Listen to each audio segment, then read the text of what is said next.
Hello student, আমি রমেন। আজকে GK ক্লাসে তোমাদের স্বাগত জানাই। আজকে জিকে ক্লাসের ডাব্লিউবিপিতে বিগত বছরের আসা কিছু কোশ্চেন নিয়ে আলোচনা করব, যেটা তোমাদের আপকামিং সমস্ত পরীক্ষা এখান থেকে কমন আসবে। শুধু বিগত বছরের প্রশ্ন নয়, তার সাথে সাথে সেই কোশ্চেন রিলেটেড আরও কিছু পয়েন্ট তোমাদের সামনে তুলে ধরবো। পুরো শেষ পর্যন্ত ভিডিওটা দেখো, ক্লাসগুলো খুবই তোমাদের জন্য ইম্পর্টেন্ট হবে। তো বলে রাখি, যারা নতুন দর্শক আছো, প্রত্যেক দিন রাত 9টায় আমাদের ফেসবুক পেজে জিকে ক্লাস হয়। নতুন দর্শক হলে ফেসবুক পেজটাকে ফলো করবে। ইউটিউব থেকে যারা দেখছো, ইউটিউবটাকে সাবস্ক্রাইব করবে। ইউটিউব চ্যানেলে প্রত্যেক দিন সকাল 10টায় জিকে ক্লাস হয়। আর অবশ্যই ডিসক্রিপশন বক্স থেকে টেলিগ্রাম চ্যানেলে যুক্ত থাকবে। চলো, আজকে ফার্স্ট কোশ্চেন, আইনি আকবরী গ্রন্থটি কে রচনা করেছিলেন? এটা ডাব্লিউবিপি লেডি কনস্টেবল পিলি 2018 সালের কোশ্চেন। নিচে চারটি অপশনের মধ্যে সঠিক উত্তর হবে অপশান বি, আবুল ফজল হবে তোমাদের সঠিক উত্তর। তার সাথে কিছু ইম্পর্টেন্ট পয়েন্ট মনে রাখতে হবে। আবুল ফজলের লেখা হচ্ছে আকবরনামা আর আইনি আকবরী, এই দুটো কিন্তু আবুল ফজলের লেখা। চলো নেক্সট, কোন গুপ্ত সম্রাট সরকারি উপাধি লাভ করেছিলেন? এটা ডাব্লিউপি লেডি কনস্টেবল মেন 18 সালের কোশ্চেন। চারটি অপশনের মধ্যে সঠিক উত্তর অপশান সি, দ্বিতীয় চন্দ্রগুপ্ত হবে তোমাদের ক্ষেত্রে সঠিক উত্তর। তার সাথে কিছু ইম্পর্টেন্ট পয়েন্ট দেখে নিই। দ্বিতীয় চন্দ্রগুপ্ত বা বিক্রমাদিত্য রাজত্বকাল হচ্ছে 375 খ্রিস্টাব্দ থেকে 415 খ্রিস্টাব্দ। একজন শক্তিশালী গুপ্ত সম্রাট ছিলেন কিন্তু তিনি। তার শাসনকালে গুপ্ত সাম্রাজ্যের সর্বাধিক বিস্তার হয় এবং প্রাচীন ভারতের কলা, ভাস্কর্য, স্থাপত্য এক অন্যান্য উচ্চতায় পৌঁছায়। তার সাথে শকদের প্রস্তাবিত করে তিনি সরকারি উপাধি গ্রহণ করেন। বীর সেনা উদয়নগিরি গুহালিপিতে দ্বিতীয় চন্দ্রগুপ্তের সারা বিশ্বের অধীনেশ্বর বলে উল্লেখ করেছেন। দ্বিতীয় চন্দ্রগুপ্তের রাজসভায় নবরত্ন দ্বারা অলঙ্কৃত ছিল, কালিদাস তাদের মধ্যে অন্যতম। এখান থেকে কিছু কোশ্চেন এসে যায় যে দ্বিতীয় চন্দ্রগুপ্তের রাজসভায় নবরত্নরা অলঙ্কৃত করত, তার মধ্যে কালিদাস ছিল অন্যতম। কালিদাস কার রাজসভায় ছিল? সেটা হচ্ছে দ্বিতীয় চন্দ্রগুপ্ত বা বিক্রমাদিত্য। ঠিক আছে, এই পয়েন্টগুলো মনে রাখবে, ঘুরিয়ে ফিরে কোশ্চেন হয়। নেক্সট কোশ্চেন, খনিজ পদার্থ ক্লোরিন এর মানবদেহের ক্ষতি হয়? এটা ডাব্লিউপি লেডি কনস্টেবল পিলি 2019 সালের কোশ্চেন। চারটি অপশনের মধ্যে সঠিক উত্তর তোমাদের হয়ে যাবে 3 নম্বরের ক্ষেত্রে অপশান এ, দুর্বল দাঁত। ওকে, এক্ষেত্রে মনে রাখতে হবে আয়োডিনের ঘাটতিতে অপর্যাপ্ত আয়রনের কারণে অ্যানেমিয়া হতে পারে।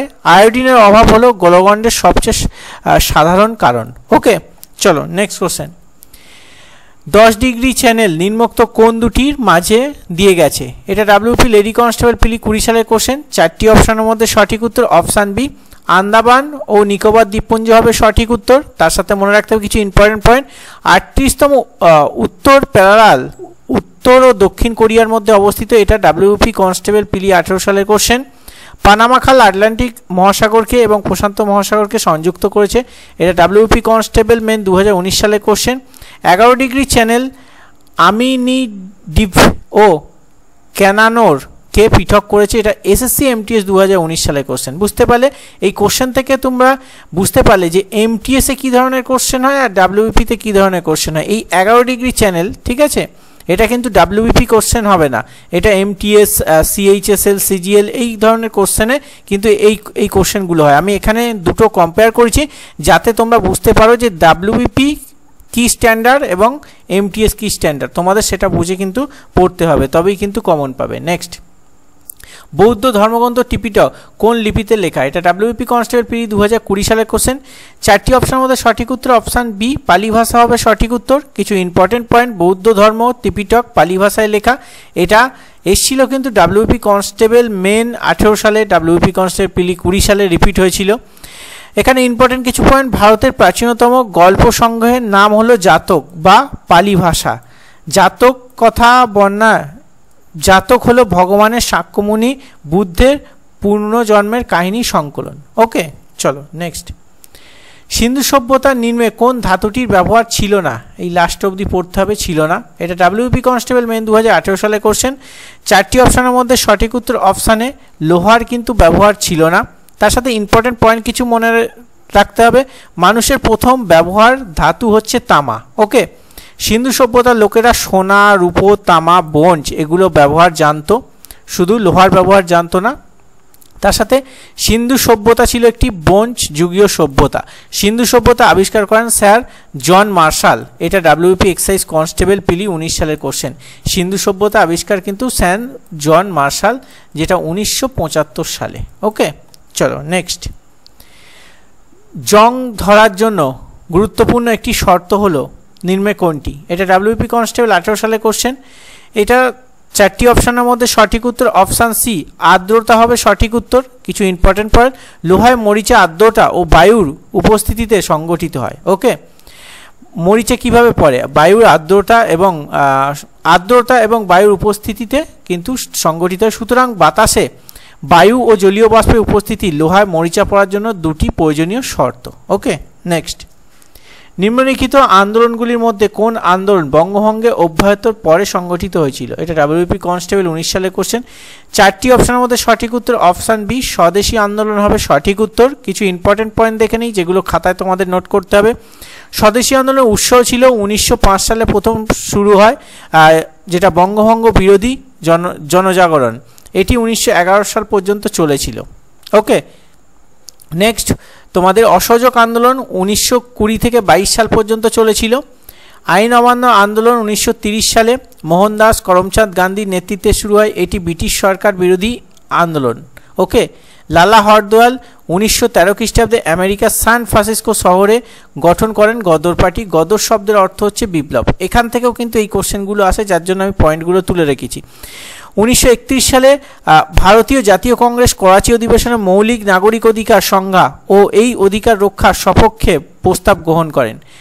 নেক্সট, করাচি কংগ্রেস অধিবেশন 1931 সালে সভাপতিত্ব করেন সর্দার বল্লভভাই প্যাটেল। এই কটা পয়েন্ট এখান থেকে কিন্তু প্রচুর কোশ্চেন হয়, যার জন্য আমরা এতগুলো পয়েন্ট তোমাদের সাথে আলোচনা করলাম। চলো নেক্সট, অশোক মিশনারিদের কোথায় প্রেরণ করেছিলেন? এটা ডাব্লিউপি কনস্টেবল 20 সালে কোশ্চেন। 4টি অপশনের মধ্যে সঠিক উত্তর অপশান সি, তিব্বত ও সিলন হবে সঠিক উত্তর। নেক্সট কোশ্চেন, মৌলিক অধিকার প্রস্তাব কংগ্রেসে যে অধিবেশনে নেওয়া হয়েছিল?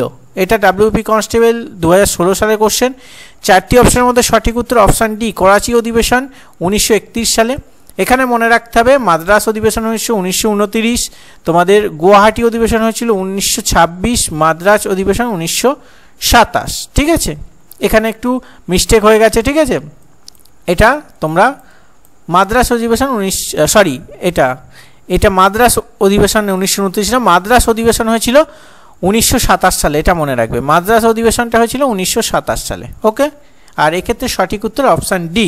নেক্সট, ঐতিহাসিক স্মৃতিসৌধ এবং মন্দিরগুলি ক্ষতিগ্রস্ত হয়, এর কারণ কি?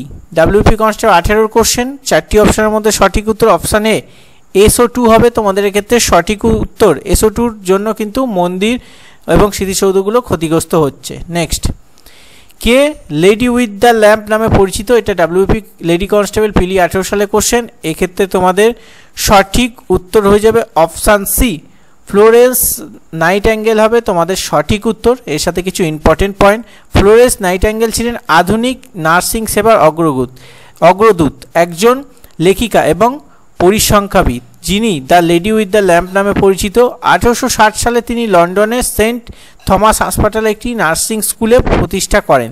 এটি ছিল বিশ্বের প্রথম পেশাদার নার্সিং স্কুল। ঠিক আছে, এটাও মনে রাখবে। এই পয়েন্টটা কিন্তু খুবই ইম্পর্টেন্ট, আপকামিং পরীক্ষায় আসার মতো। চলো নেক্সট, ভারতের কোন রাজ্যে সর্বাধিক প্রাকৃতিক রবার পাওয়া যায়?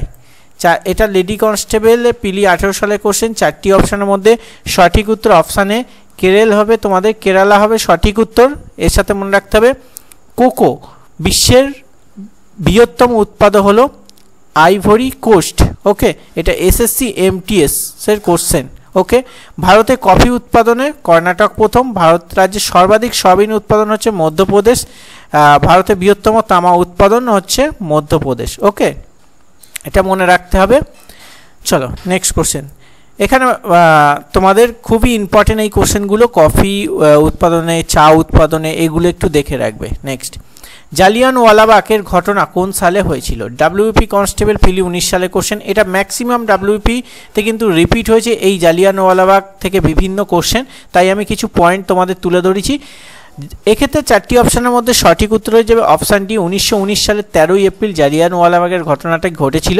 চলো দেখে নিই কিছু পয়েন্ট। জালিয়ানওয়ালাবাগে গুলি চালানোর আদেশ দিয়েছেন জেনারেল ডায়ার। এটা ডাব্লিউপি কনস্টেবল পিলি 18 সালের কোশ্চেন।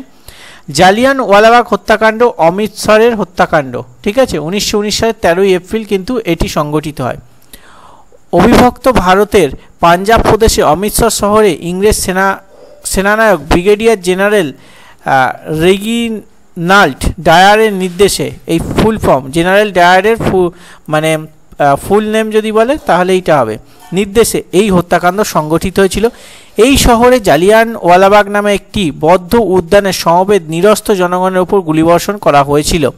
এই হত্যাকাণ্ডের প্রতিবাদে রবীন্দ্রনাথ ঠাকুর ইংরেজ সরকারের দেয়া নাইটহুড উপাধি ত্যাগ করেন। ঠিক আছে, এই ঘটনার পর রবীন্দ্রনাথ ঠাকুর কিন্তু নাইটহুড উপাধি ত্যাগ করেছিলেন, সেটা সালটা হচ্ছে 1919, 13ই এপ্রিল। ওকে, নেক্সট, সূর্য ও পৃথিবীর মধ্যে ন্যূনতম দূরত্ব কবে হয়? এটা ডাব্লিউপি কনস্টেবল পিলি 19 সালের কোশ্চেন, তোমরা প্রত্যেকে পারবে।